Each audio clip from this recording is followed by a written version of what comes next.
Bom, vamos começando então. Boa noite a todas. Sejam bem-vindas de volta ao curso Política Indigenista e Movimento Indígena no Brasil, do Integracionismo à Autodeterminação dos Povos. A Alessandra estava aqui na segunda-feira, eu me lembro da Cláudia e da Luciana também. Eu acredito que ela também já estava aqui, a Luciana, mas a Alessandra eu não estou lembrando se estava aqui na segunda.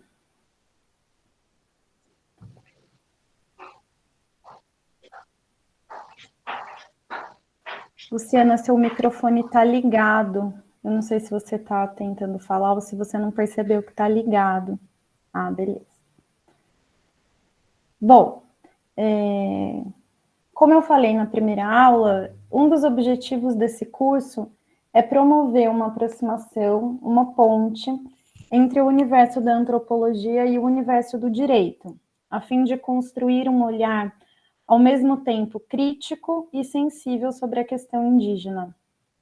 Na primeira aula deste curso, nós fizemos um apanhado da política indigenista do século XX, passando pelas noções de integração, assimilação e tutela. Vimos os órgãos federais responsáveis pela política indigenista, o Serviço de Proteção ao Índio, o SPI, e a Fundação Nacional do Índio, a FUNAI, e introduzimos o contexto do início dos anos 80, período no qual observamos uma efervescência do movimento indígena, como uma resposta crítica ao decreto de emancipação expedido pelo Ministério do Interior em 1978, durante a ditadura militar. Entramos um pouco no contexto da Assembleia Constituinte de 87 e também da Constituição Federal de 88, que reconheceu e garantiu o direito à autodeterminação dos povos indígenas. Boa noite, Márcio. Obrigada. Bom, então, continuando. Nessa aula, cujo título é Constituição Federal de 88 e a participação ativa dos povos indígenas em espaços de representação política, nós vamos falar, evidentemente, sobre a Constituição Federal de 88 e as importantes mudanças que ela representou no âmbito da política indigenista. Discutiremos também como o direito constitucional à autodeterminação influenciou positivamente a participação de pessoas indígenas em espaços de representação política, tanto formais, espaços formais, que acontecem por meio do nosso regime de democracia representativa, quanto espaços de política autônomos e auto-organizados. Falaremos também sobre o período posterior à Constituição, até chegarmos nos dias atuais. O conteúdo a ser apresentado na aula tem como base os textos Índios na Constituição, que é um texto de 2018, e Povos da Megadiversidade, o que mudou na política indigenista em meio século. É um texto de 2019, ambos de autoria da Manuela Carneiro da Cunha, que é uma antropóloga, que a gente viu bastante na primeira aula do curso. Esse último texto que eu estou usando como base, o Povos da Megadiversidade, ele é uma reportagem publicada na revista Piauí em janeiro de 2019. A gente também vai trabalhar os textos isolados ou cadastrados, os índios na era desenvolvimentista, que é um texto de 2015, e um texto que está em inglês, não foi traduzido para o português, é um texto super recente de 2021, mas depois, quem tiver interesse, eu posso mandar também para vocês. Eu não coloquei ele na bibliografia que está no site, porque eu encontrei esse texto depois que eu mandei o programa. E é um texto super importante, super recente, que não tinha como não colocar aqui, Bom, esse texto chama Da Confluência por Direitos às Políticas da Morte, Luta e Política Indígenas no Brasil, dos anos 80 até o ano 2020. Esses dois textos são de autoria das antropólogas Artionca Capiberibe, que é professora de antropologia da Unicamp, e a Oyara Bonilha, que é professora de antropologia também da Federal Fluminense. Bom, eu acho que é super importante destacar que esses textos são super recentes, né? O mais antigo que eu estou trabalhando aqui hoje, ele é de 2015. Então, assim, mesmo sendo mais antigo, ele é super recente, né? E eles são os primeiros exercícios de sistematização da política indigenista do último governo, né? Do presidente Jair Bolsonaro. Então, é muito legal, porque vocês vão ter acesso a uma reflexão que é muito nova, né, e muito boa, muito consistente sobre o contexto contemporâneo. Então, vamos começar. Eu vou fazer mais ou menos um esquema parecido com a primeira aula, mas eu vou deixar menos tempo para a gente debater, porque na primeira aula a gente não teve muita discussão. Então, eu vou falar mais, um pouco mais, mas é a mesma coisa. Se vocês quiserem intervir, fazer apontamentos, colocações, se vocês tiverem dúvida, esse espaço está completamente aberto para isso, tá? Talvez eu não saiba responder, né? A gente nunca sabe todas as respostas, mas o que importa mais do que saber todas as respostas é construir, né? Ter um espaço de construção do conhecimento. É isso que eu estou tentando propor aqui para vocês. Bom, eu vou ligar meu cronômetro.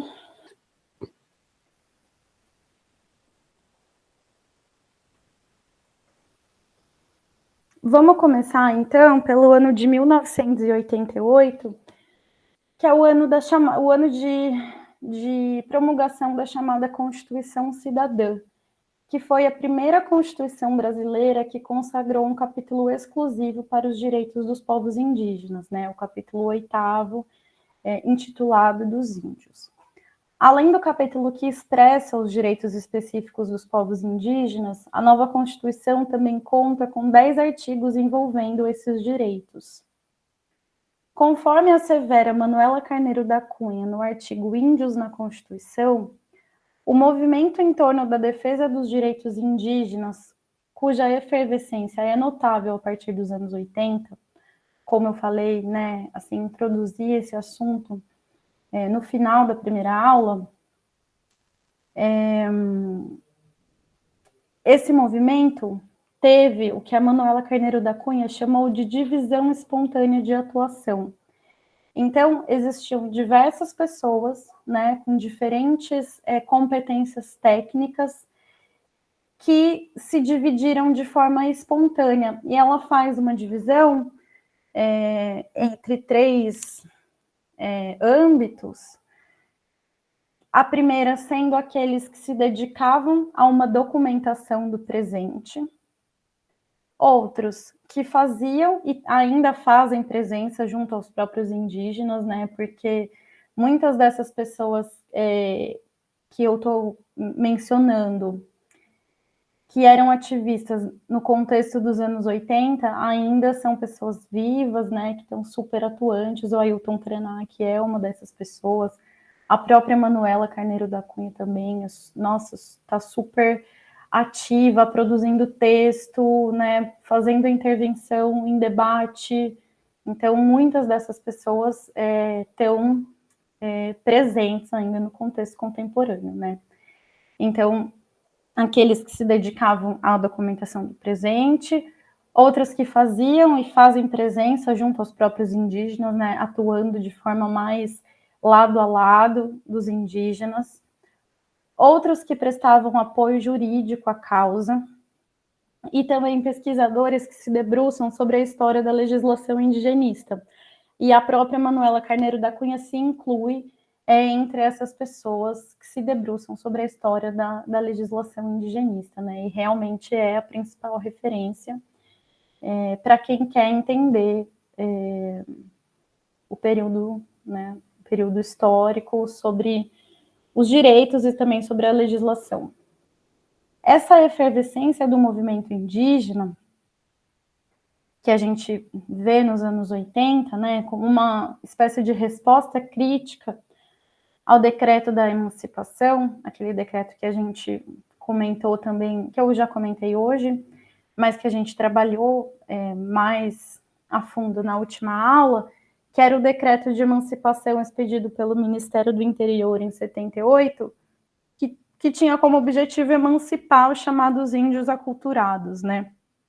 Ou seja, fazer uma distinção entre os indígenas que poderiam ser considerados, entre aspas, índios verdadeiros, né, que ainda vivem de forma tradicional, em contraposição aos chamados índios aculturados, que seriam índios que teriam supostamente perdido a sua cultura e se integrado à comunhão nacional. Então, esse decreto, ele pretendia emancipar os chamados índios aculturados, como eu acabei de falar. E essa efervescência do movimento, que foi resposta a esse decreto, ela foi responsável pela emergência de muitas lideranças indígenas políticas importantes, como, por exemplo, o caso do Mário Juruna. Não sei se vocês conhecem, mas ele foi o primeiro deputado federal indígena eleito em 1982 pelo estado do Rio de Janeiro. As antropólogas Artionka Capiberibe e Oyara Bonilla recuperam um trecho do livro A Queda do Céu, de Bruce Albert e Davi Kopenawa, que o Bruce Albert é um antropólogo francês e o Davi Kopenawa é uma liderança indígena Yanomami, muito importante também. E essas autoras, elas recuperam um trecho do livro A Queda do Céu, que descreve uma memória do Davi Kopenawa sobre esse período dos anos 80, né, essa efervescência do ativismo indígena. Eu vou citar, ele diz assim: a primeira vez que falei da floresta longe da minha casa foi durante uma assembleia na cidade de Manaus, mas não foi diante de brancos, e sim de outros índios. Era a época em que os garimpeiros estavam começando a invadir nossas terras, nos rios Apiaú e Uraricá. Então, Ailton Krenak e Álvaro Tucano, lideranças da União das Nações Indígenas, a UNE, que a gente também falou em aula, me convidaram a falar. Disseram-me: você deve defender a floresta de seu povo conosco. Precisamos falar juntos contra os que querem se apossar de nossas terras. Senão, vamos acabar todos desaparecendo, como nossos antigos antes de nós. Então, tem muitas memórias desse período, muitas delas estão registradas, né? Esse livro, A Queda do Céu, é um livro belíssimo. Eu vou mostrar aqui a capa para vocês. É esse aqui, eu não sei se alguém de vocês conhece. Dá para ver? Dá. A Queda do Céu. Palavras de um xamã Yanomami. E ele é um livro escrito em uma parceria, né, uma coautoria entre o Bruce Albert, que é antropólogo francês, e o Davi Kopenawa, né? Isso é uma prática que está se tornando cada vez mais comum no âmbito das ciências sociais e, sobretudo, da antropologia, né? Que são indígenas, antropólogos escrevendo junto com indígenas, né? E muitas dessas memórias estão registradas nesse livro e também nesse outro livro, que é Os Índios na Constituição. Ai, não sei se dá para ver, parece que está meio borrado. Os Índios na Constituição. Esse livro, ele é resultado de um evento que aconteceu na Unicamp para celebrar os 30 anos da Constituição Federal de 88. E muitas pessoas, né, que participaram da Constituinte, o Ailton Krenak, a Manuela Carneiro da Cunha e muitas outras, o Dalmo Dallari, pessoas que foram fundamentais assim, na elaboração do texto que veio a se transformar no capítulo dos índios, né, da Constituição. Eles participaram desse evento, né, as palestras que eles deram foram transcritas e transformadas nesse livro. Então é muito legal, assim, porque eles falam muito também sobre as memórias que eles têm desse momento, né, que foi um momento muito cheio de coisas, assim, né? Não foi um processo linear, foi um processo de muita disputa, né? E de muito debate, muito pensamento, muitos encontros. Então, o momento foi muito importante também pessoalmente para essas pessoas, né? Então, para quem tem interesse no tema, vale muito a pena dar uma olhada nisso, né? Mas, enfim, voltando para cá.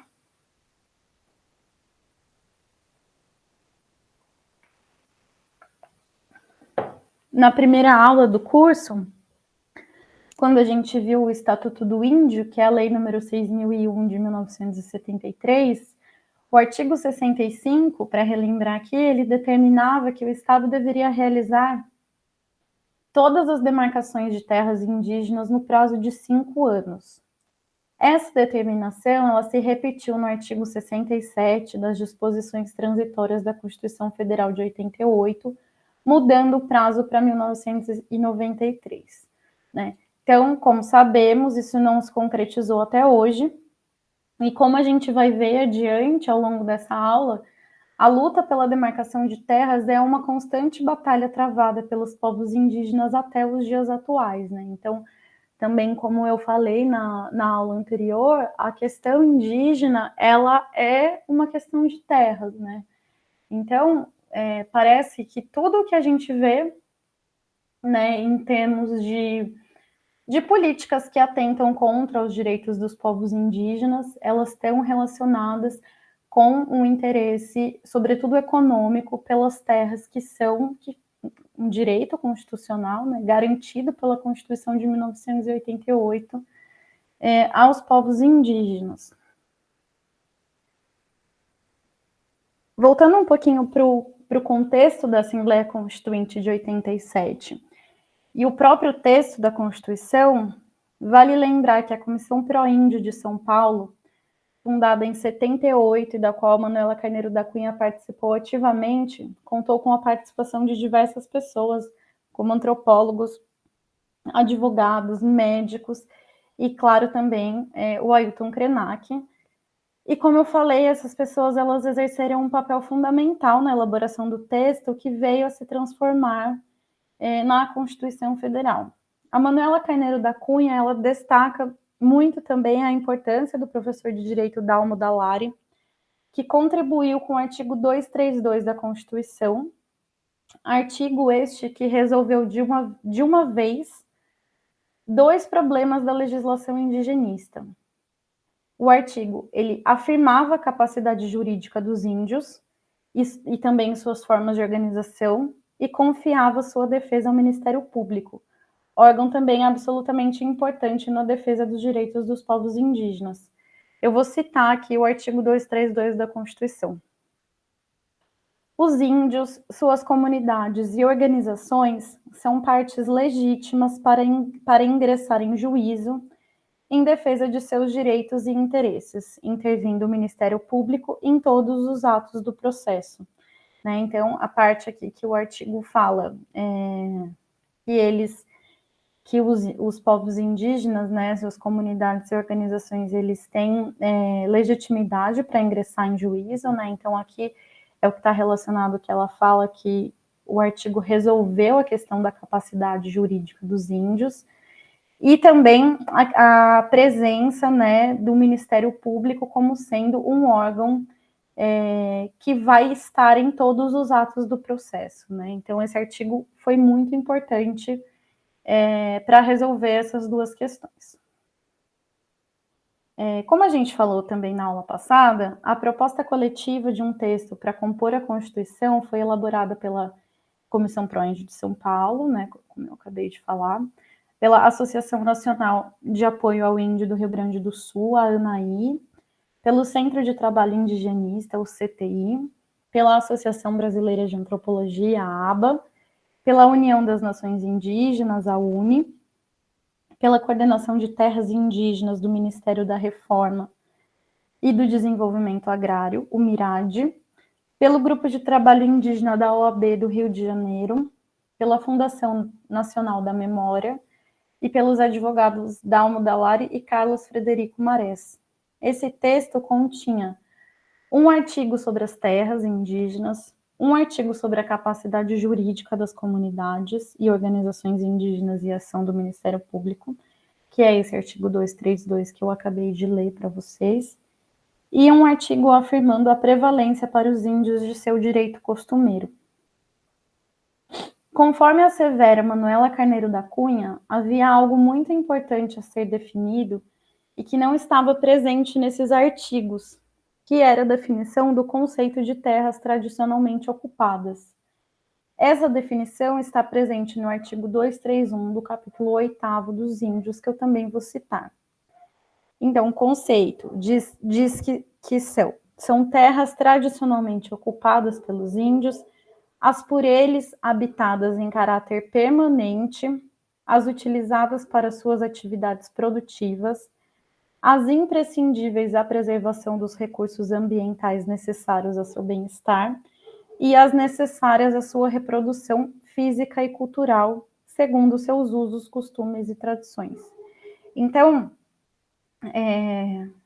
Manuela Carneiro da Cunha e também a Artionca Capiberibe falam muito sobre a importância de as pessoas que estavam pensando o texto da Constituição, né, que apresentariam essa proposta na Assembleia Constituinte, elas precisavam prever cada palavra, cada vírgula, né, cada coisa que poderia vir a ser interpretada de uma forma não favorável aos povos indígenas, né? Então, eu falei isso na aula passada, vocês que trabalham com direito sabem muito melhor do que eu que a interpretação das leis ela pode caminhar por diversas vias, né? Existem muitas brechas na Constituição que abrem margem para que se faça inúmeras interpretações e muito diferentes entre si, né?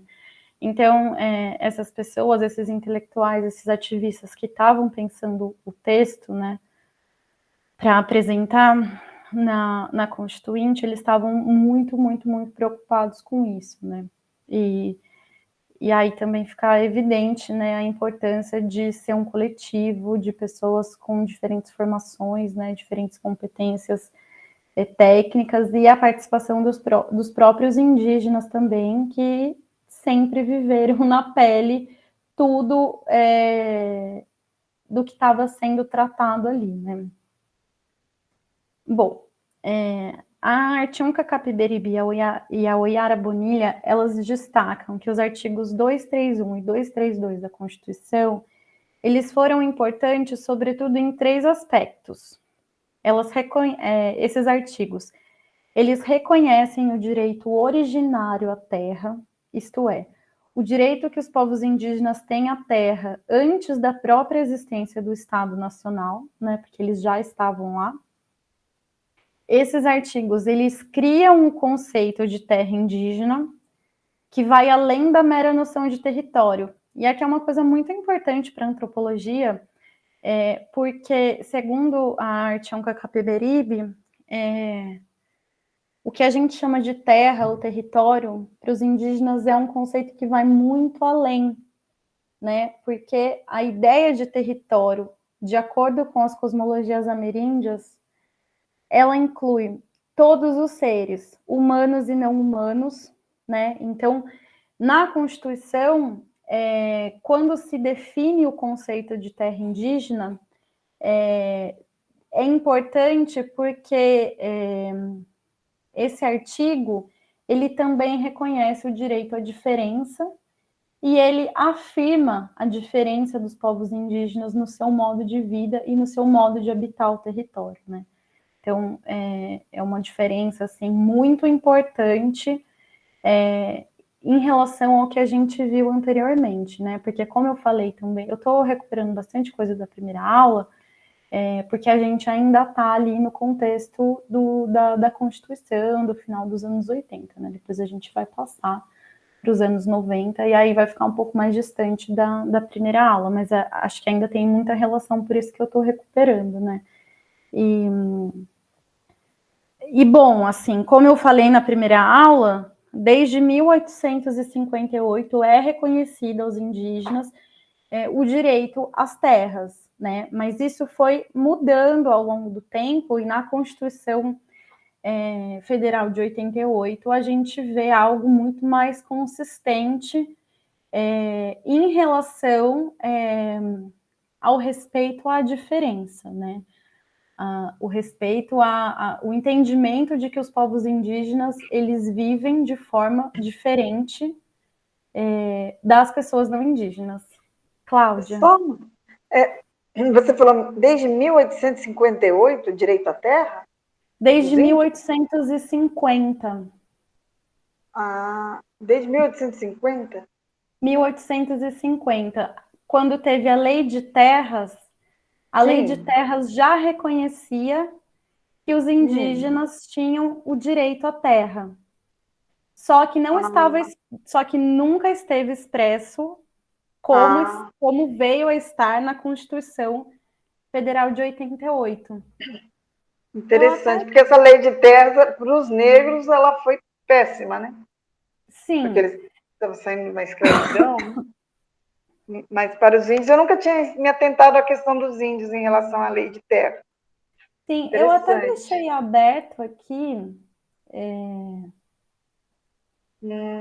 Só vou mencionar rapidamente para vocês como que teve presente nas diferentes constituições, né? Porque o direito à terra por parte dos indígenas, assim, Cláudia, não entenda como sendo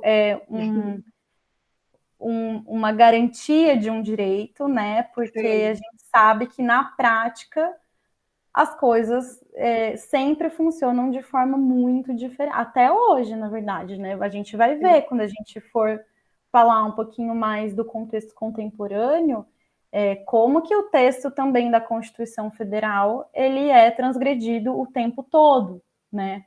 Então, assim, estava lá, o direito à terra ele está inscrito em todas as constituições desde 1934. E era isso que eu queria falar para vocês, rapidamente, assim, como que está em cada constituição. Eu estou pegando essas informações do site Povos Indígenas do Brasil, do Instituto Socioambiental, que, inclusive, para quem tem interesse também, é uma ótima fonte de informações confiáveis, consistentes, então fica como sugestão para quem tem interesse no tema. Bom, vamos lá rapidinho, então. Na Constituição de 34, o artigo 129 diz assim: será respeitada a posse de terra de silvícolas que nelas se achem permanentemente localizados, tendo-lhes, no entanto, vedado aliená-los. Na Constituição de 37, no artigo 154, a mesma coisa. Será respeitada aos silvícolas a posse das terras em que se achem localizados em caráter permanente, sendo-lhes, no entanto, vedado aliená-los. Na Constituição de 46, o artigo 216. Será respeitada aos silvícolas a posse das terras onde se achem permanentemente localizados, com a condição de não a transferirem. É praticamente a mesma coisa, né? Aí na Constituição de 67, no artigo 186. É assegurada aos silvícolas a posse permanente das terras que habitam e reconhecido o seu direito ao usufruto exclusivo dos recursos naturais e de todas as utilidades nela existentes. E depois a emenda constitucional número 1 de 69, o artigo 198, vai dizer: as terras habitadas pelos silvícolas são inalienáveis nos termos em que a lei federal determinar, a eles cabendo a sua posse permanente e ficando reconhecido o seu direito ao usufruto exclusivo das riquezas e de todas as utilidades nelas existentes. E é engraçado que nesse site que eu estou falando para vocês... Qual que é o site mesmo? Eu vou mandar o link aqui para vocês. É engraçado que embaixo, depois está assim, ver também, lista de ataques ao direito indígena à terra. Né? Então, a gente tem todas as garantias constitucionais ali destacadas e embaixo uma aba que a gente pode consultar todos os ataques do direito à terra. Né? Eu vou copiar o link aqui para vocês. Esse site, ele tem todas as informações sobre os povos indígenas do Brasil, desde as terras indígenas, mapa das terras, nome das etnias, número de habitantes de cada povo, em cada aldeia, em cada terra. É muito bom, assim. Bom, voltando.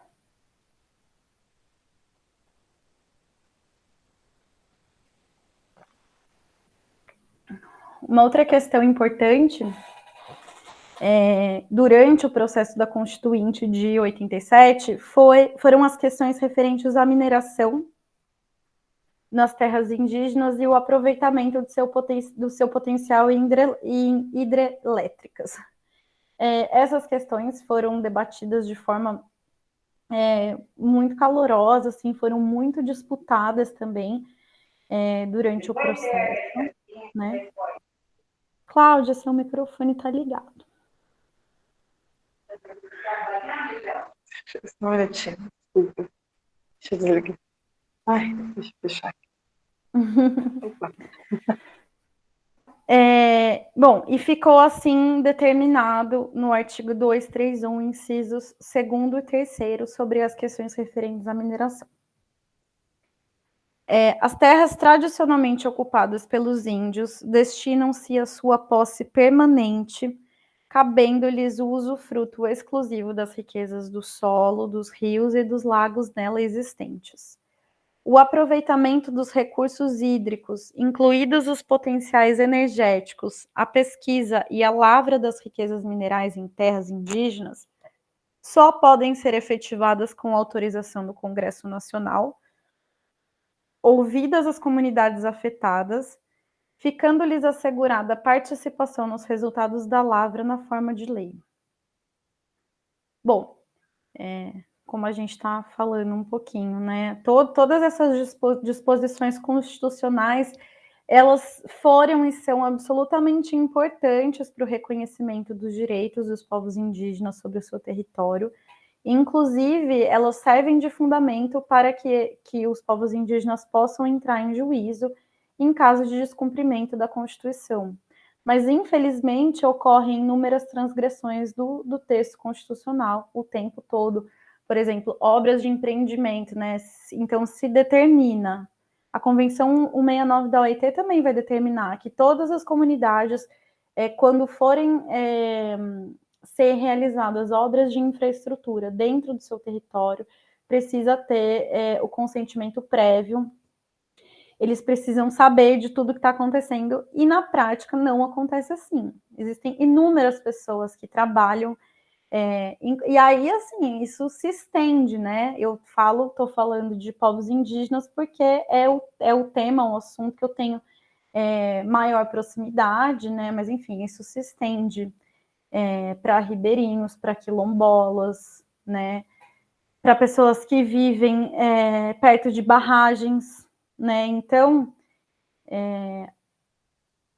apesar da Constituição e também da Convenção 169, né, que é muito importante, assim, né, para o direito internacional, enfim, mas a gente sabe que na prática as coisas acontecem e muitas vezes, se não na maioria das vezes, as populações não são ouvidas, né, e não são levadas em consideração, enfim, que eles querem, né, os interesses, a defesa dos seus direitos.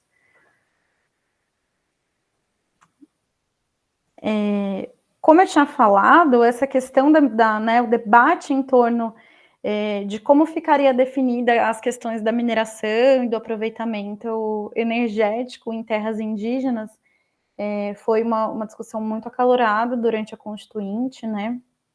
E, assim, eu fiquei muito chocada, eu não sabia dessa informação, eu não sei se vocês sabem disso, mas em 87, a mídia, os principais jornais do país, eles começaram a disseminar o que hoje a gente pode chamar de fake news. Eu nem imaginava que antes da internet poderia haver uma disseminação de fake news, né?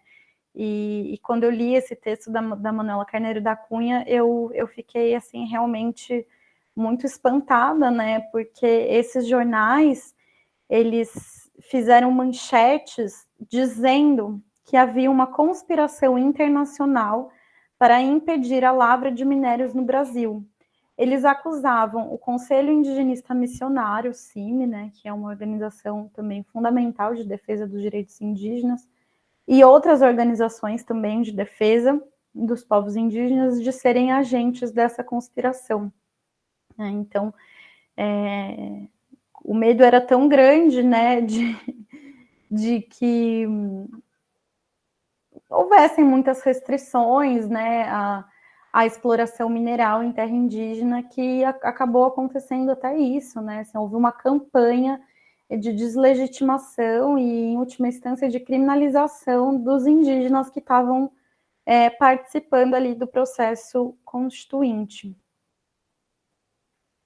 Bom, de toda maneira, é muito importante destacar que o programa de assimilação dos índios, que a gente viu durante toda a política indigenista do século XX até 1988, ele foi expressamente revogado na Constituição de 88, no artigo 231, que eu vou citar aqui também. São reconhecidos aos índios sua organização social, costumes, línguas, crenças e tradições, e os direitos originários sobre as terras que tradicionalmente ocupam, competindo à União demarcá-las, protegê-las e fazer respeitar todos os seus bens. A Constituição Federal de 88, ela rompe definitivamente com a ideia de tutela, assume o caráter coletivo dos povos indígenas e de seus direitos. A ideia de assimilação dá lugar à ideia de autodeterminação dos povos, né? Então, ou seja, a ideia de que os povos indígenas eles podem e devem falar por si próprios, né? Então, pelo menos em tese, a ideia de tutela é rompida, né? No texto da Constituição Federal. Isso é uma mudança radical, uma coisa totalmente inédita, né? Nova na política indigenista. Capiberibe e Bonilha consideram que o período posterior à promulgação da Constituição Federal de 88 foi importante para o reconhecimento e garantia dos direitos indígenas.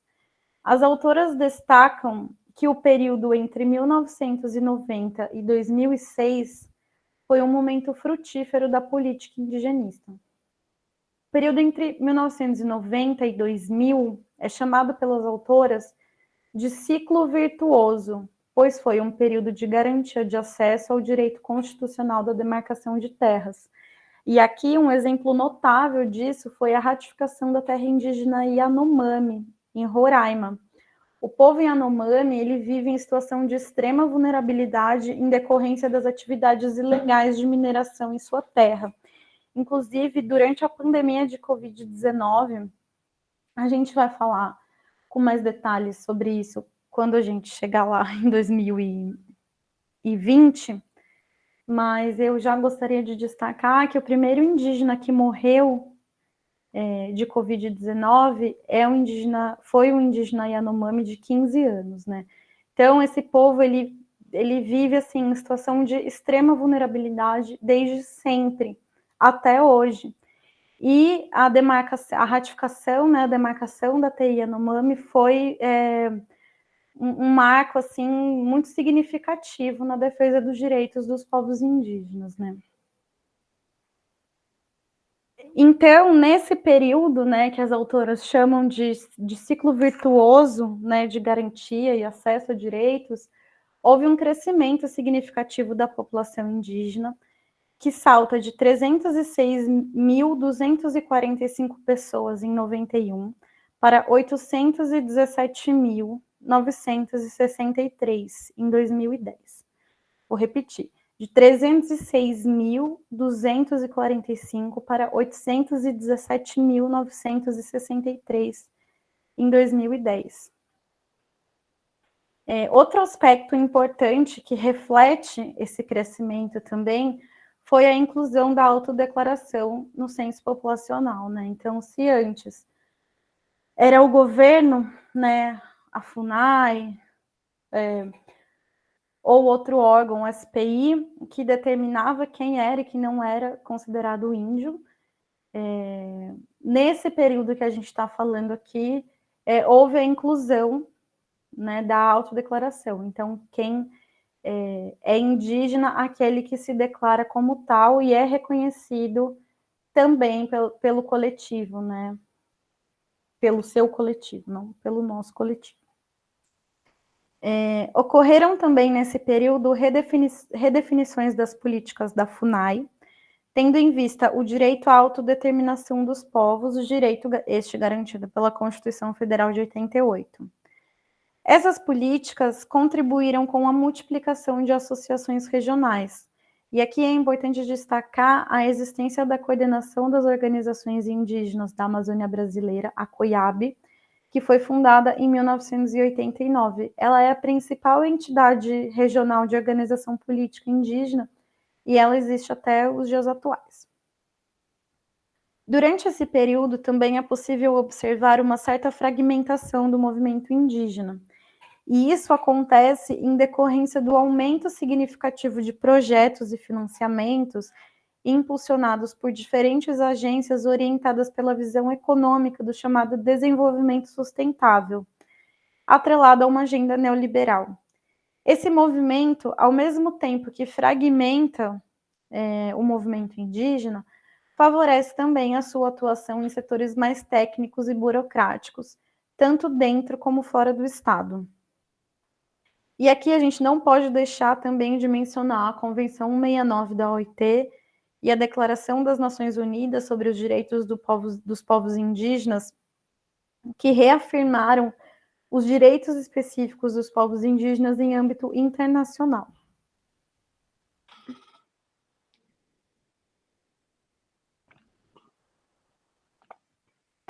Em 1999, houve a transferência da administração da saúde indígena da FUNAI para a FUNASA e foram criados 34 distritos de saúde indígena espalhados pelo país inteiro.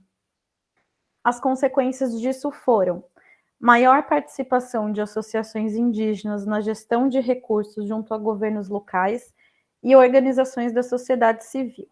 Isso impactou positivamente na melhora da saúde indígena. Em 2004, a FUNASA recentralizou os recursos e pôs fim às parcerias locais indígenas e não indígenas, provocando o desaparecimento de muitas dessas organizações. E aqui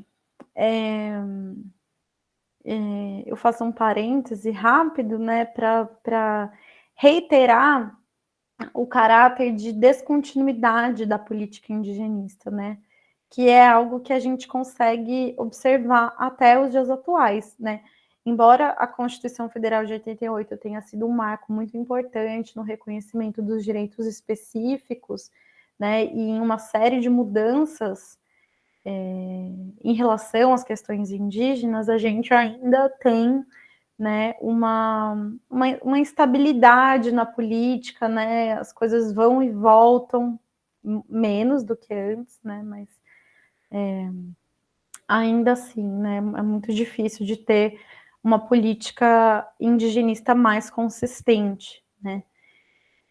E aqui falo rapidamente também sobre a educação indígena, que antes de 1991, ela era responsabilidade da FUNAI, mas ficava numa situação assim de bastante precariedade, e a educação ela ficou por muito tempo relegada aos missionários que atuavam e atuam em terras indígenas, né? Então, isso diz respeito mais especificamente à minha pesquisa agora no doutorado, que trata sobre a presença missionária, sobretudo evangélica, em terras indígenas, né? E os missionários, as agências missionárias, elas funcionaram por muito tempo como um braço do Estado, né? Então, aonde o Estado não conseguia chegar, seja em termos de educação, seja em termos de saúde, os missionários estavam lá, né? E isso gerou muitas consequências, né? Consequências ruins, inclusive, para os povos indígenas, né? E para a política também. Em 1991, a educação ela foi transferida da FUNAI para o Ministério da Educação. Apesar de não ter alcançado de maneira plena o respeito à diferença, a educação indígena teve efeitos políticos importantes, especialmente nos últimos 15 anos.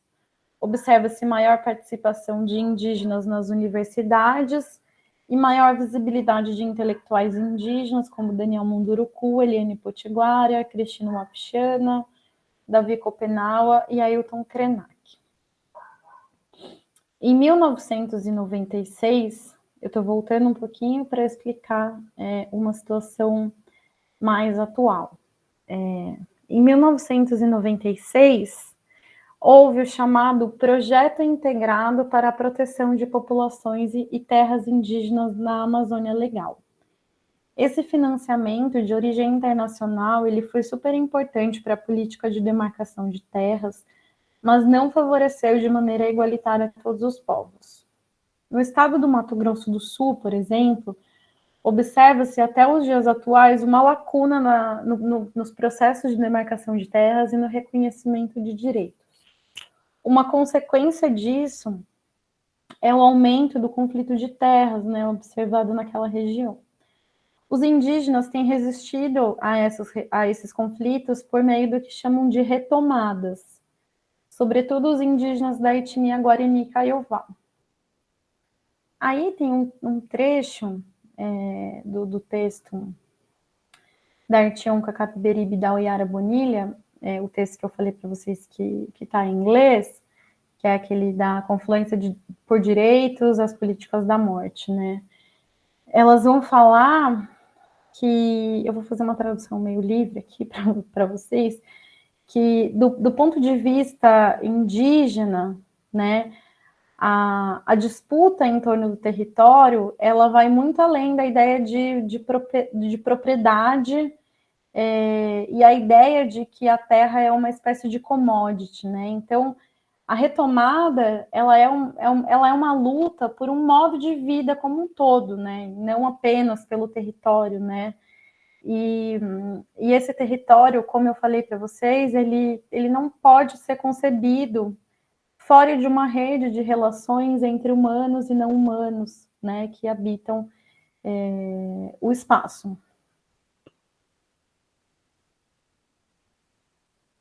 Então, como pontuam as autoras, esse foi um breve período de avanços na política indigenista. Mais uma vez, a defesa dos povos indígenas e de seus territórios fica relegada a interesses econômicos baseados em um modelo de desenvolvimento e exploração de recursos. Em 2004, acontece o caso emblemático da demarcação da terra indígena Raposa Serra do Sol, em Roraima. Eu não sei quantos de vocês conhecem, né, esse caso, que se arrastou assim, por muito tempo, né? Esse processo ele foi concluído só em 2009 e ainda foi concluído de forma parcial, né? Porque a demarcação da terra indígena Raposa Serra do Sol, ela foi feita com a imposição de 19 condicionantes, né? Como, por exemplo, a abertura de estradas, a presença de bases militares na terra, a realização de obras de infraestrutura sem a consulta prévia das comunidades. Também em 2004, acontece o primeiro acampamento Terra Livre, o ATL, em Brasília. Eu vou fazer um parêntese aqui para contar um pouco para vocês, né, o que é o ATL. É uma mobilização indígena que reúne povos do Brasil inteiro, né, em Brasília. Então, é em abril. Eu não sei se sempre foi em abril, mas os últimos foram em abril. E eles se reúnem em Brasília e eles literalmente fazem um acampamento de 3 ou 4 dias, né? E promovem uma série de atividades, uma série de reuniões, né, para tomar decisões políticas, e também fazem muitas manifestações. Eu não sei se vocês já tiveram acesso a fotos, vídeos, mas eles tomam Brasília, assim, é muito emblemático, né? E 2004 foi o primeiro, e desde então, todos os anos acontece. Durante a pandemia foi impressionante, porque eles fizeram online, E realmente, assim, foi impressionante a dimensão da organização, né, que o evento teve, que é um evento muito grande, que reúne muita gente de muitos lugares, né, e, enfim, é um evento muito importante, assim, de mobilização indígena, que também vale muito a pena conhecer. E nesse primeiro acampamento Terra Livre, né, que aconteceu em 2004, o mote da mobilização foi fazer uma pressão para que o então presidente Luiz Inácio Lula da Silva ratificasse a terra indígena Raposa Serra do Sol, né? Mas lembrando que isso só aconteceu em 2009, com todas aquelas condicionantes. Em 2005, aconteceu o segundo acampamento Terra Livre, e foi nesse momento também que surgiu a Articulação dos Povos Indígenas do Brasil, a APIB, que é a principal entidade de mobilização, de organização e mobilização indígena a nível nacional, né? Conta com a atuação da Sônia Guajajara, do Eloy Terena, não sei quantos de vocês conhecem ele é um advogado indígena, assim, muito proeminente, né, muito ativo no debate das questões indígenas, muito jovem também. E uma das principais lutas encabeçadas pela PIB foi pela criação da Secretaria Especial de Saúde Indígena, a SESAI, que aconteceu em 2011. Voltando um pouquinho, que eu quero mostrar um vídeo para vocês, que é o que eu acho que ajuda bem a ilustrar aqui o argumento. Em 2009, quando foi, né, parcialmente concluído o processo da TI Raposa Serra do Sol, houve abertura de um precedente para discussão sobre a tese do marco temporal, né? A tese do marco temporal, para quem não conhece, ela determina, né, ou quer determinar, porque não foi julgada ainda, né, vem se arrastando até hoje, assim, o último julgamento estava marcado para junho desse ano, mas também foi adiado, e essa tese do marco temporal, ela determina que os indígenas, eles só teriam direito à terra se estivessem nesta terra quando da promulgação da Constituição Federal de 88. E aí, como eu falei para vocês anteriormente, são essas questões mínimas de vocabulário, né, de tempo verbal, de gramática. A Artium, Capiberibe e a Oyara Bonilha, elas falam isso no texto delas, né? Inclusive recuperando uma fala do Eloy Terena, de que essa tese do marco temporal, ela tenta abrir uma brecha quando diz que o direito à terra, deixa eu ver se eu acho aqui certinho o trecho, para não falar errado para vocês. Somente. Eu não vou fazer a tradução agora para vocês, porque eu precisaria me deter um pouquinho mais de tempo sobre isso, mas ele fala algo em torno, né, de que na Constituição se usa ocupar, o verbo ocupar, no tempo presente, né? Então, isso abriria uma brecha, né, nessa tese do marco temporal, de que os indígenas só teriam direito à terra se eles estivessem lá em 1988, né, que foi a data de promulgação da Constituição. Só que isso é um absurdo, para dizer o mínimo, né, porque durante o governo do Getúlio Vargas teve a marcha para o oeste, e mesmo durante a ditadura militar, os indígenas eles foram duramente perseguidos e tiveram que fugir dos seus territórios, né, então muitos não estavam lá no momento da promulgação da Constituição Federal de 88, né? Só que isso é totalmente contraditório, né, ao que determina a Constituição Federal que reconhece o direito originário à terra, né? Ou seja, o direito que é anterior à existência do próprio Estado Nacional. Aí eu vou mostrar um vídeo para vocês que fala um pouquinho sobre a tese do marco temporal, que eu acho que vai ajudar a ilustrar. Vou compartilhar aqui.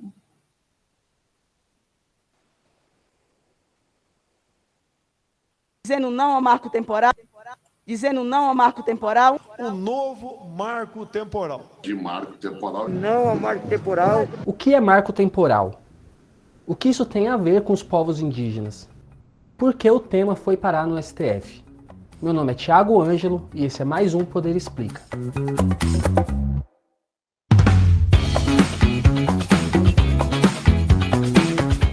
Marco temporal é o nome de uma tese que diz o seguinte: terras ocupadas por povos indígenas na data da promulgação da Constituição. Gente, eu desliguei meu microfone para não dar eco, mas dá para ouvir o vídeo, né? Dá? Beleza. Então, eu vou continuar. Constituição, em 1988, ou que estavam em disputa judicial, podem ser reivindicadas por indígenas. Já territórios desocupados não poderiam ser reivindicados. Agora, de onde vem essa tese? Em 2009, o STF julgou uma disputa sobre a terra Raposa Serra do Sol, em Roraima. A corte decidiu que os indígenas tinham direito ao território porque viviam nele quando a Constituição foi promulgada. Só que essa decisão abriu margem para uma outra interpretação. Para setores do agronegócio, terras que não eram ocupadas pelos povos indígenas em 1988 não poderiam ser reivindicadas, ainda que tradicionalmente pertencessem a esses povos. Por que o STF está discutindo o marco temporal? O Supremo começou a julgar a validade do marco temporal em agosto, após a ação movida pela FUNAI contra a tese. A Advocacia Geral da União se posicionou a favor. Já a Procuradoria-Geral da República é contra a medida. O relator, Edson Fachin, votou contra o marco temporal. Para ele, não faz sentido dizer que povos originários só podem reivindicar terras que ocupavam em 1988, porque muitos deles foram expulsos ou fugiram de seus territórios. Fachin diz também que a decisão de 2009 não criou precedentes, ou seja, valia só para o caso envolvendo a terra Raposa Serra do Sol. Dizer que Raposa Serra do Sol é um precedente para toda a questão indígena é inviabilizar as demais etnias indígenas. Quem não vê a diferença não promove a igualdade. O que acontece se o STF validar a tese do marco temporal? Populações indígenas podem ser expulsas de terras que ocupam atualmente se não conseguirem comprovar que estavam nelas quando a Constituição foi promulgada. E mais, processos de demarcação que se arrastaram por anos podem ser suspensos no caso de uma decisão a favor da tese e terras que pertencem aos indígenas podem ficar sem titularidade, facilitando privatizações. O que acontece se o STF decidir contra a tese do marco temporal? Caso a Corte negue o marco temporal, a decisão reafirmaria o caráter originário dos direitos indígenas e a chamada teoria do indigenato, que vem do período colonial e reconhece os direitos dos povos indígenas sobre suas terras como originário. Ou seja, é uma garantia anterior à própria formação do Estado. A Constituição de 1988 segue essa tradição. Diz que essas populações têm direitos originários sobre as terras que tradicionalmente ocupam. A favor ou contra? O que dizem os envolvidos? Antes dos votos dos ministros do STF, 35 entidades envolvidas no tema foram ouvidas. 22 colocaram contra o marco temporal e 13 a favor. Para Rafael Modesto dos Santos, representante da comunidade indígena Xoclém, o marco temporal é uma ficção e sua aprovação causaria insegurança jurídica e aumentaria a violação contra populações indígenas. O marco temporal parte de um negacionismo. Para existir como ficção que ele carece de negar a ciência antropológica. Por isso, só cabe o texto constitucional e o indigenato, o direito originário, para averiguar à luz da ciência sobre os limites de um direito territorial que é declarado. Inato, pré-existente, congênito. Para Luiz Fernando Vieira Martins, representante da Associação Brasileira de Produtores de Soja, é justamente o contrário. Ele diz que o marco temporal dá segurança jurídica para disputas sobre terras indígenas. Critérios objetivos de tempo e espaço, direito à justa indenização e observância ao impacto econômico de futura decisão são imprescindíveis para conferir a paz social e a segurança jurídica que o caso requer. Bolsonaro e o marco temporal. Quem também defende a validade do marco temporal é o presidente Jair Bolsonaro. Em setembro, disse esperar que alguém suspendesse o julgamento e sentasse em cima do processo. Então o cara que está produzindo aqui, ele sabe que lá na frente, daqui 1, 2, 3, ou 5, 10 anos, reconsiderarem o que está sendo votado e mudar o marco temporal, ele sabe que a fazenda dele não vai valer nada. Qual o estímulo que ele tem para investir hoje em dia? Qual garantia jurídica ele tem para continuar trabalhando? O Brasil não pode continuar vivendo dessa forma. Bolsonaro também indicou que não aceitaria uma eventual rejeição do marco temporal. Isso simplesmente inviabilizaria o nosso agronegócio. Nós praticamente deixaríamos de produzir, de exportar. Caso isso seja aprovado, eu tenho duas opções. Não vou dizer agora, mas já está decidida qual é essa opção. É aquela que interessa ao povo brasileiro. A análise do marco temporal no Supremo continua. O placar até o momento é 1-1, com o voto de Fachin contra a medida e o de Nunes Marques a favor. O ministro Alexandre de Moraes é o próximo a votar. Em 15 de setembro, ele pediu mais tempo para analisar o caso. Em 11 de outubro, ele liberou a análise do marco temporal para julgamento, mas ainda não há data para o tema voltar para a pauta da Corte. Mais detalhes sobre o caso vocês podem acompanhar no Poder 360. E o Poder Explica fica por aqui. Não deixem de se inscrever no canal e ativar as notificações. Até breve! Bom, o vídeo ele traz bastante informações, né? São muitas idas e vindas, muitas reviravoltas nesse processo do marco temporal, né? O vídeo ele é mais antigo, a gente já até tem coisas novas, datas novas, né? Deixa eu ver de quando que é esse vídeo aqui. Deixa eu ver. Não, ele é recente mesmo. Acho que ele é do ano passado, quase um ano atrás. E a gente tem esse ano, né? Já foram 2 vezes que ia acontecer o julgamento e daí pediram para adiar.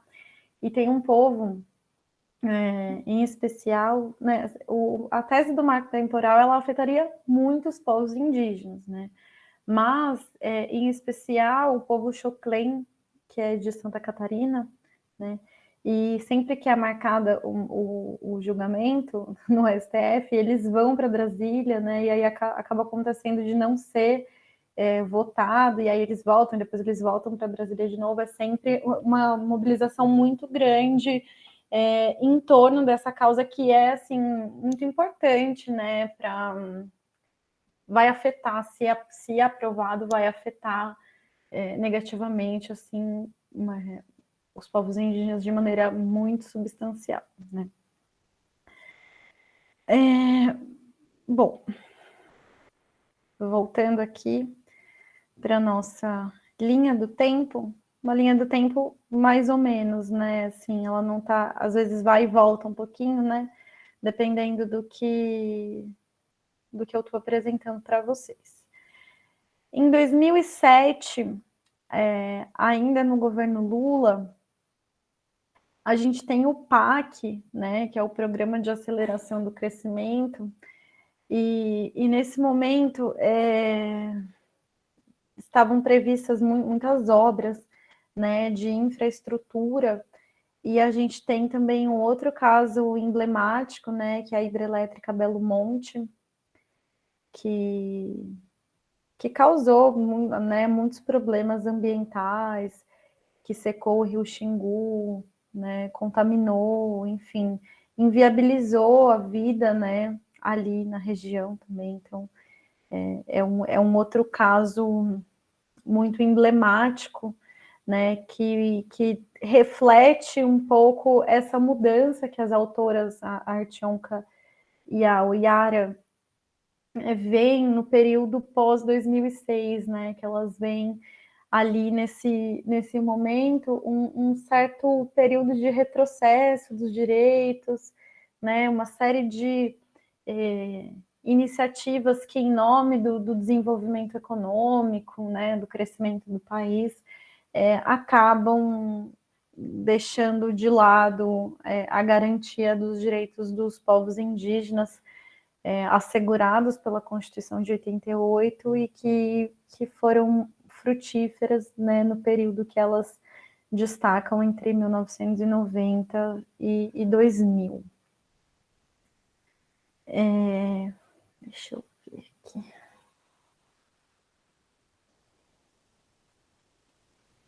Agora, eu queria mencionar para vocês algumas informações que estão presentes em um dos textos que eu estou usando como base nessa aula, né?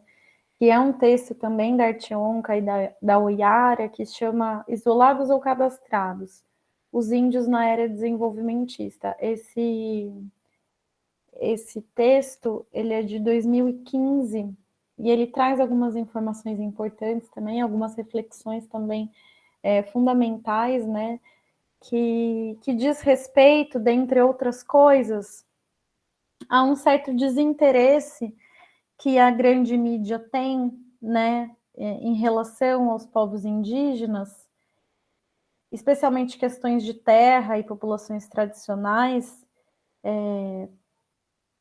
porque aí estão envolvidas muitas disputas econômicas, né?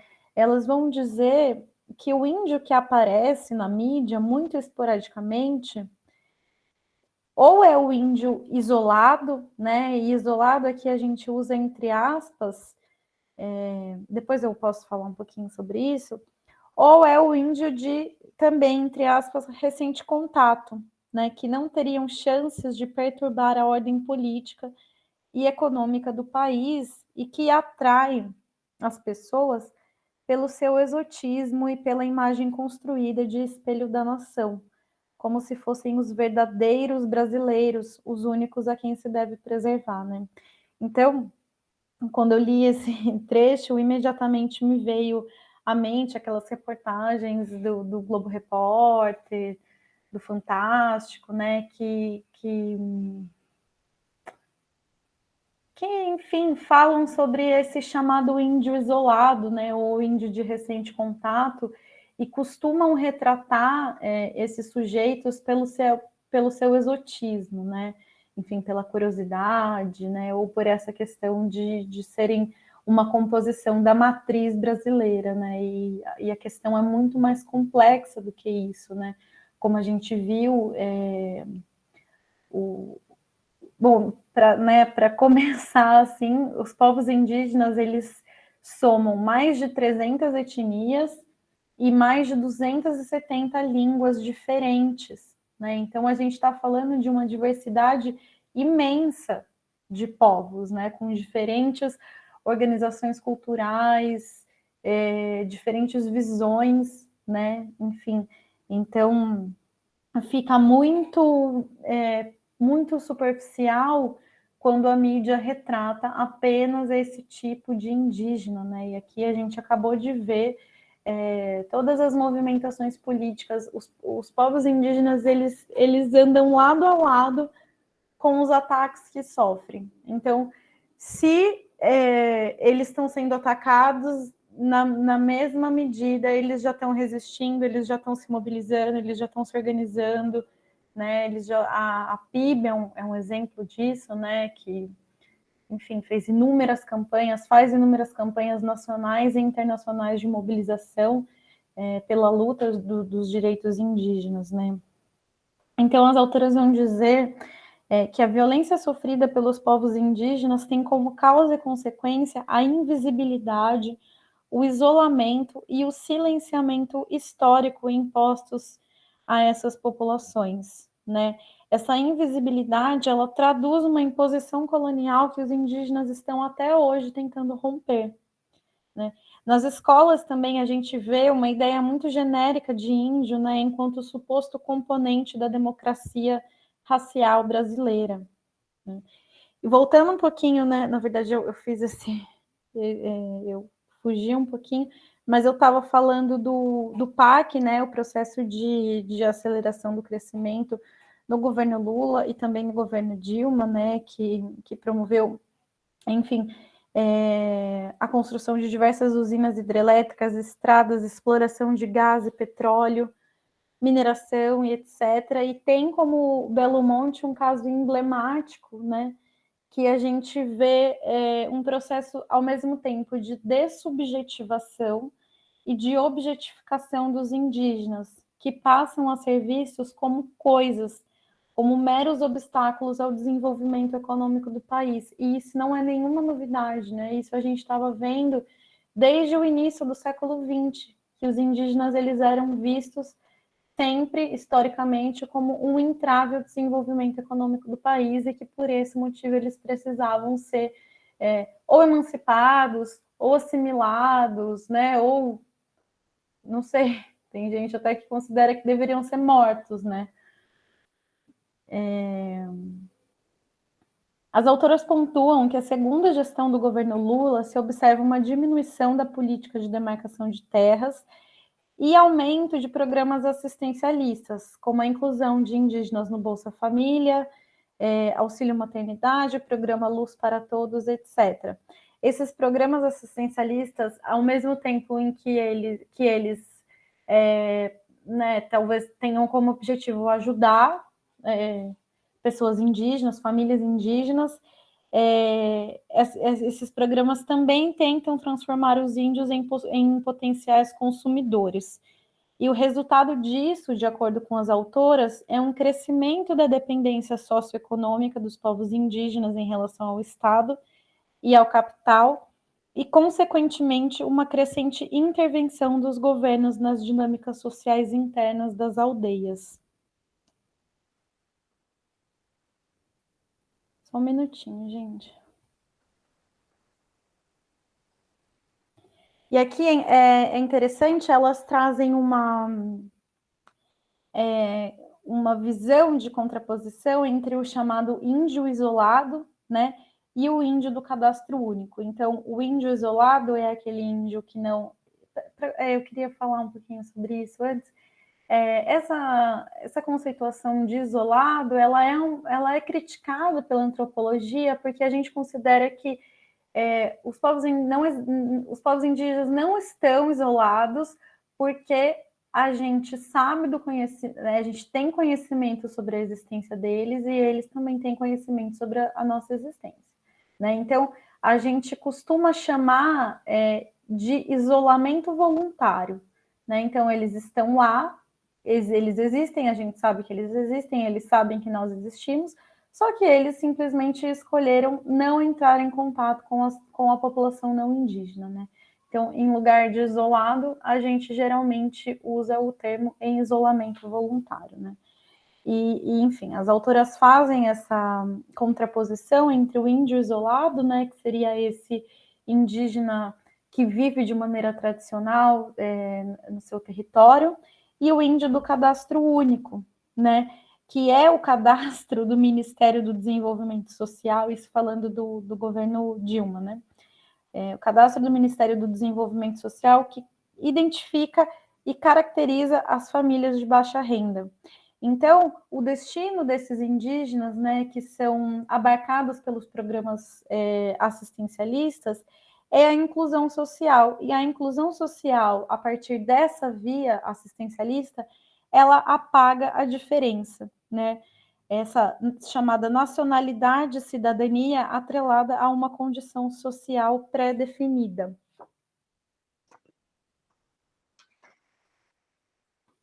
E, por fim, as autoras elas vão afirmar nesse texto, né, o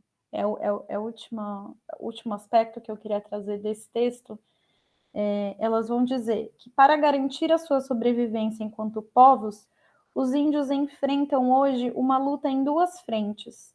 Por um lado, continuam fazendo face ao processo de invisibilização e de silenciamento para poder se afirmar como povos detentores de direitos diferenciados.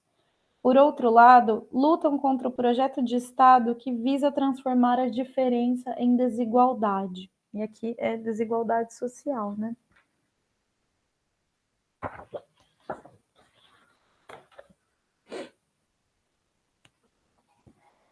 Agora, vamos para 2018, né? Que é quando o presidente Jair Bolsonaro é eleito, e esse período é um período que as autoras vão chamar, a Artyom Capiberibe e a Oyara Bonilha, de política de morte, né?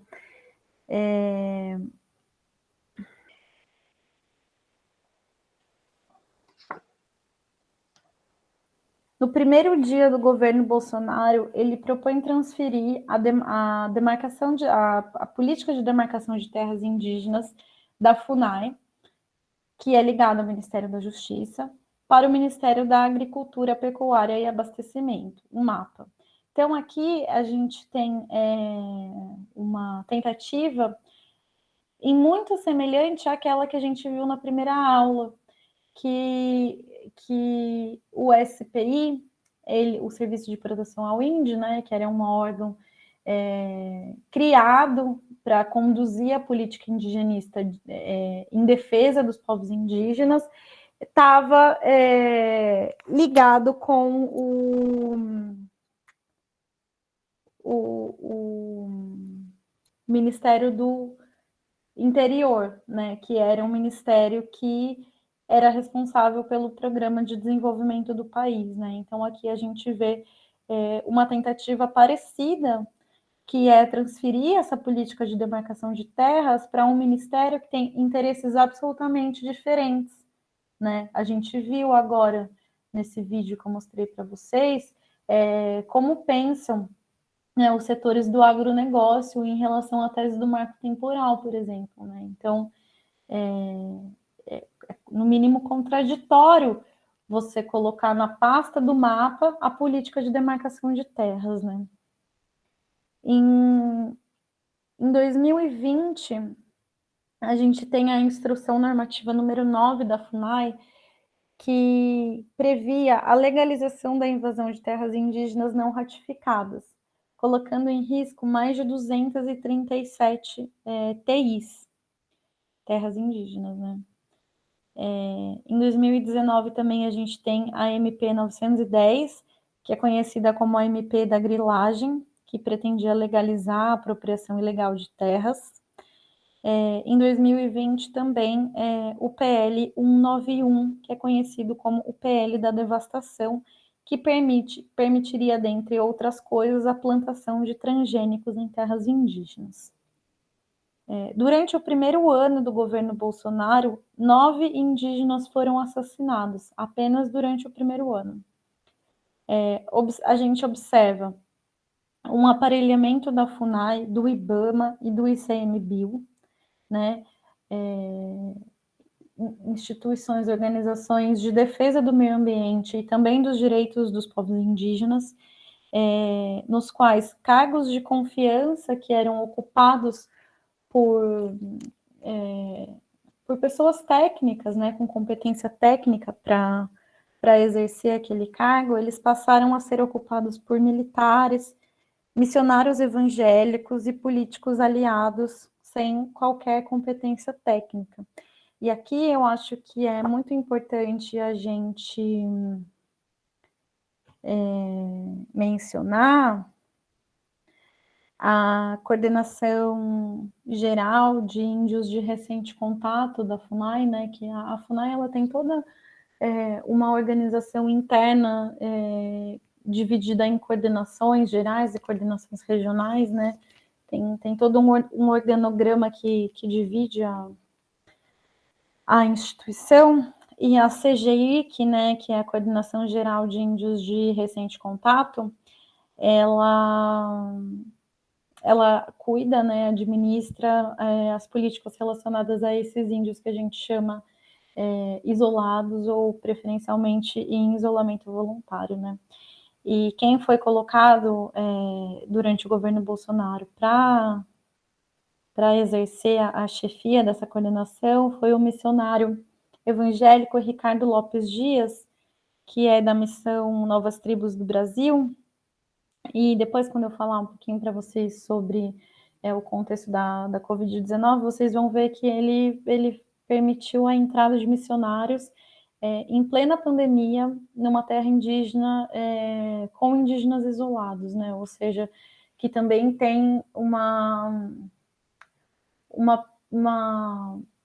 proteção de imunidade que não tem, como não tem contato, né? Não tem esse reconhecimento de determinados vírus, enfim, então estão extremamente sujeitos à contaminação e morte até por gripe, né? Justamente porque não tem contato com outras pessoas, né? E também foi criado o Conselho Nacional da Amazônia Legal, que foi composto apenas por militares e sem a participação da sociedade civil e também sem a participação de pessoas indígenas. Por outro lado, né, enquanto a gente observa essas chamadas políticas da morte, né, para fazer referência ao termo que as autoras empregam, os indígenas, eles também travam as suas batalhas, né, de resistência e de organização para fazer pressão, né, então muitas dessas medidas, né, dessas iniciativas e tentativas de implementação de políticas contrárias aos direitos indígenas, elas não foram efetivadas. O próprio Ricardo Lopes Dias, ele logo saiu da CGIC, né? Então, como eu falei anteriormente, ao mesmo tempo que enfim, estão sendo implementadas medidas contrárias aos direitos, os indígenas, eles estão resistindo o tempo todo, né? Isso a gente viu desde também em junho de 2013, né, que os indígenas estiveram presentes de forma consistente nas manifestações. E em janeiro de 2019, foi lançada pela APIB, a Articulação dos Povos Indígenas do Brasil, a campanha Sangue Indígena Nenhuma Gota Mais. E aqui a gente ressalta, né, eu queria ressaltar a importância da APIB, né, por realizar grandes mobilizações nacionais e internacionais e por ter elevado o movimento indígena como um ator-chave da cena política do país. E como exemplo disso, a gente tem a Sônia Guajajara, né, que é uma liderança indígena muito proeminente, que foi candidata à vice-presidência em 2018, junto com o Guilherme Boulos, do PSOL.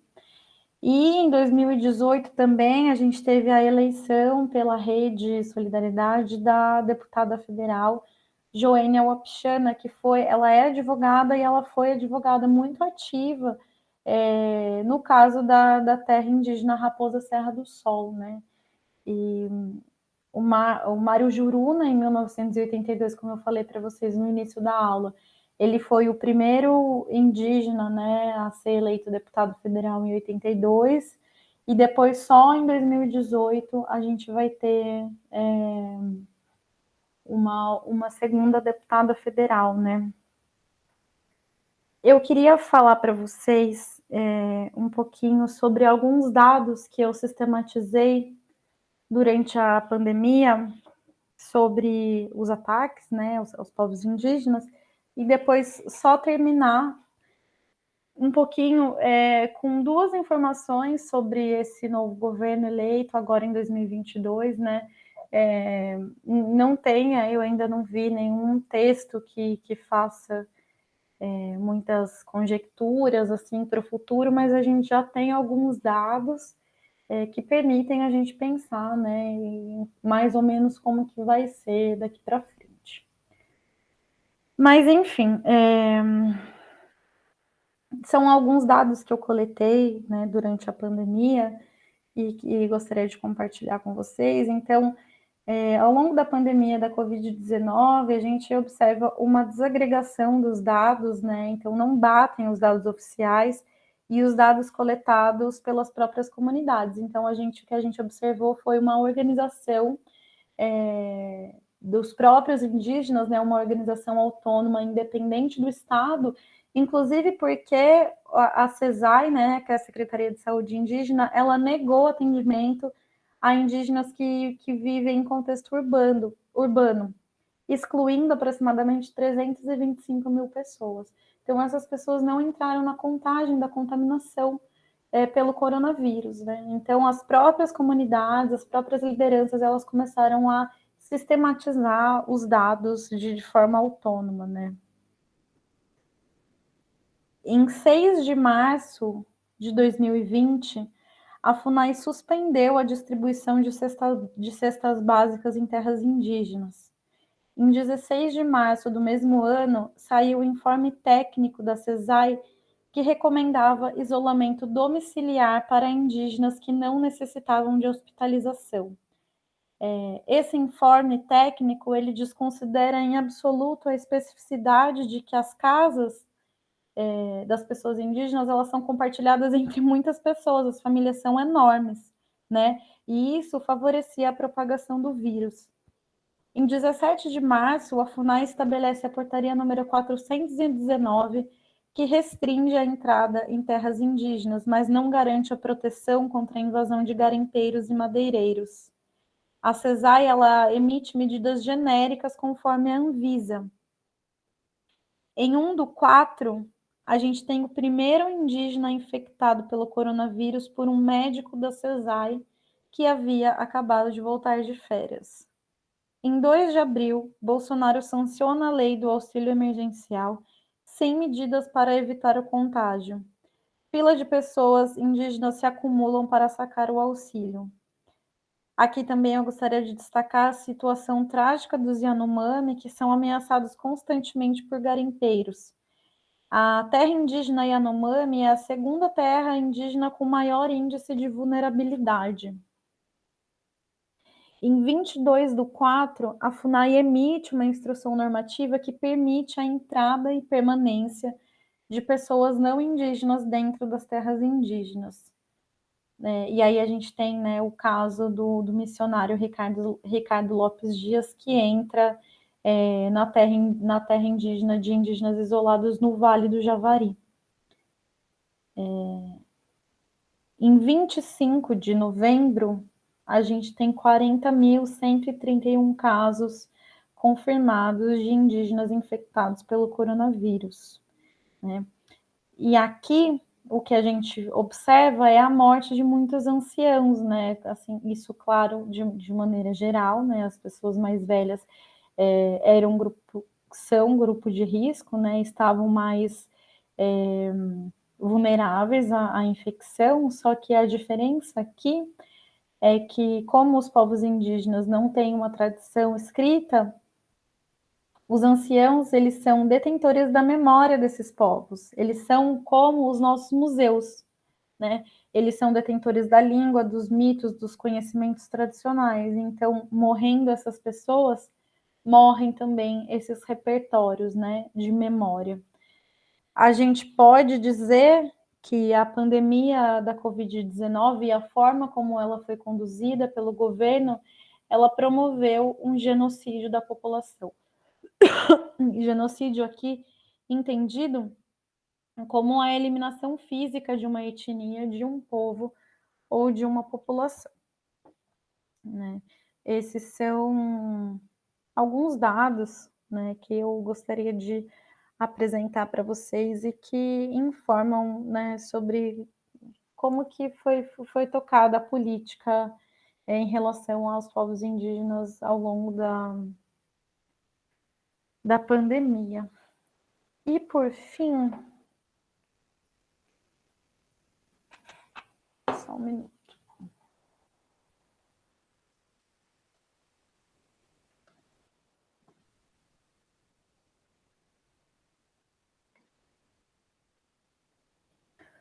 Por fim, agora chegando a 2022, a gente tem eleição do Lula, né? E, enfim, a gente ainda não sabe como que vai ser a política indigenista, né, a partir de agora. O que a gente tem como dado, assim, que eu posso compartilhar com vocês é que muitas pessoas indígenas foram eleitas, né? A Sônia Guajajara foi eleita deputada, a Shirley Pancará, que é uma liderança indígena também muito proeminente, super importante, a Célia Chacriabá também. E então a gente viu, né, um cenário diferente, né? Se até então a gente tinha apenas 2 parlamentares indígenas, hoje a gente tem um número maior, né? Então vamos ver como que isso vai, né, se desenrolar. O Congresso, o Senado, sobretudo, né, bastante conservador, assim, mas isso também não é uma novidade, enfim. E o presidente eleito vai criar, está, né, criando agora durante esse governo de transição, o Ministério dos Povos Indígenas, né? Isso é um marco, né? Algo muito importante, porque está muito relacionado com essa ideia que está presente na Constituição Federal do direito à autodeterminação dos povos, né?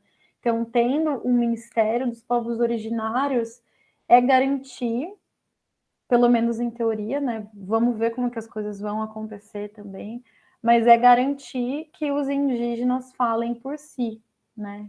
Assim como está assegurado pela Constituição Federal de 1988. E a aposta, mas também não tenho como afirmar isso, né, para vocês, é que a Joênia Wapichana provavelmente vai ser a ministra, né, dessa pasta. Bom, era isso que eu tinha para apresentar para vocês hoje.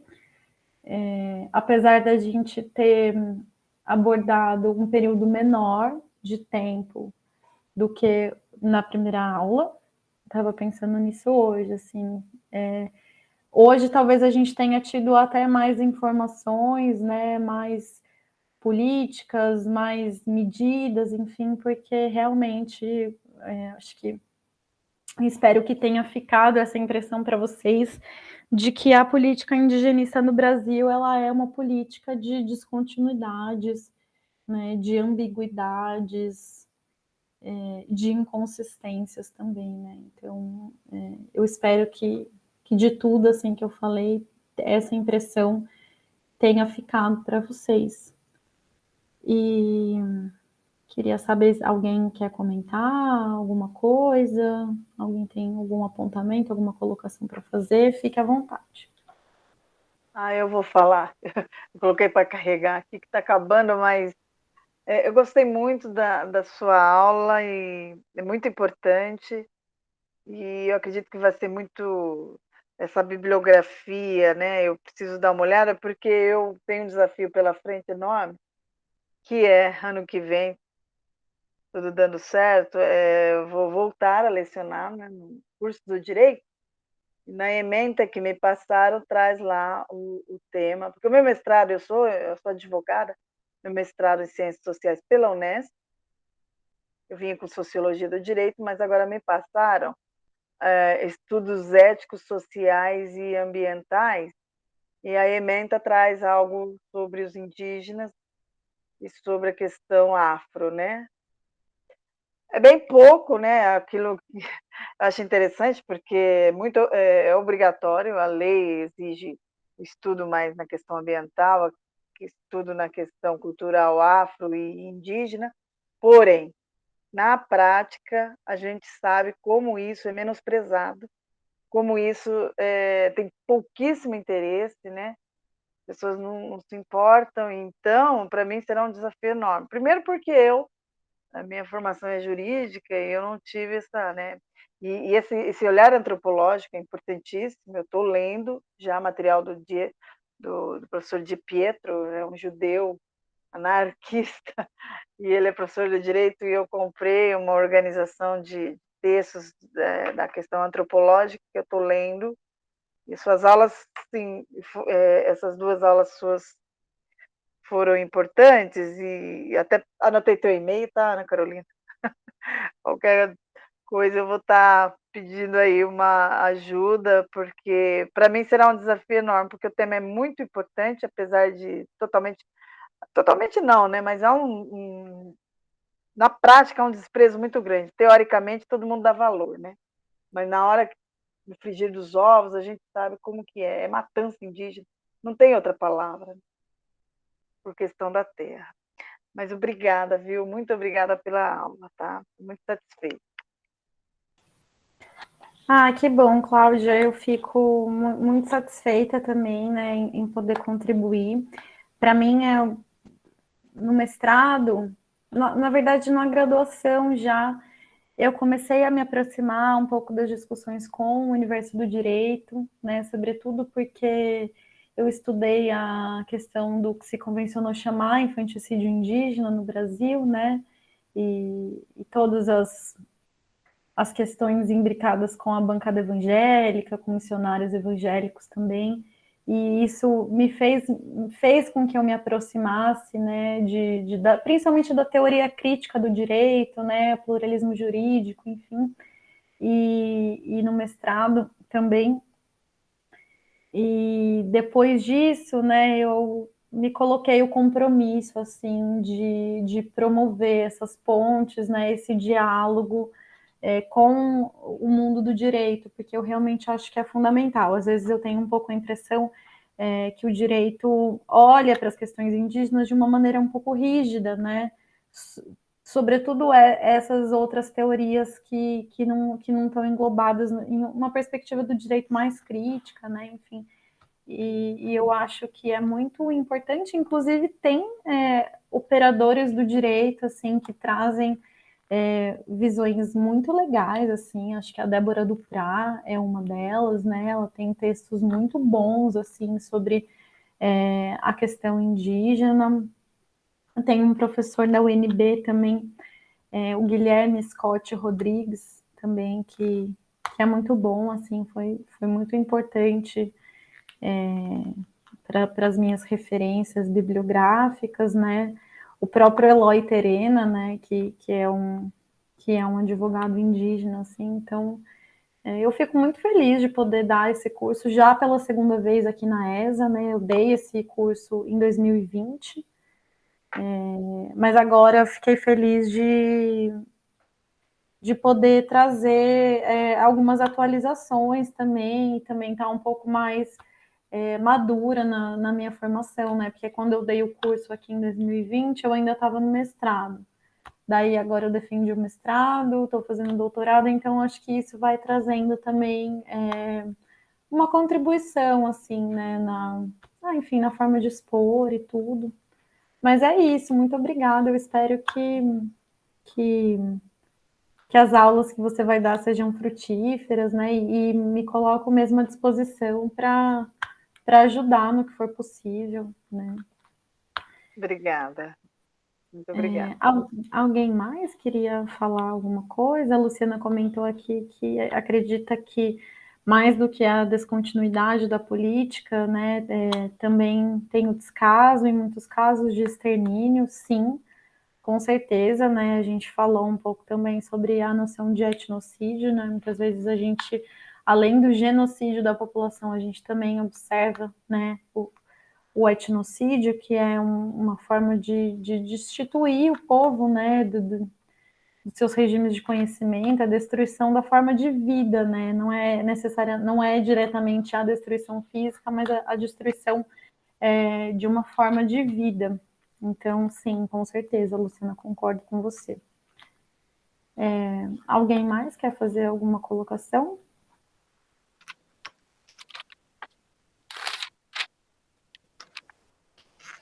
Bom, então eu queria agradecer muito a oportunidade, a presença de vocês, a paciência também, né? Porque também eu sei que que é difícil às vezes, né, acompanhar aulas mais expositivas, enfim.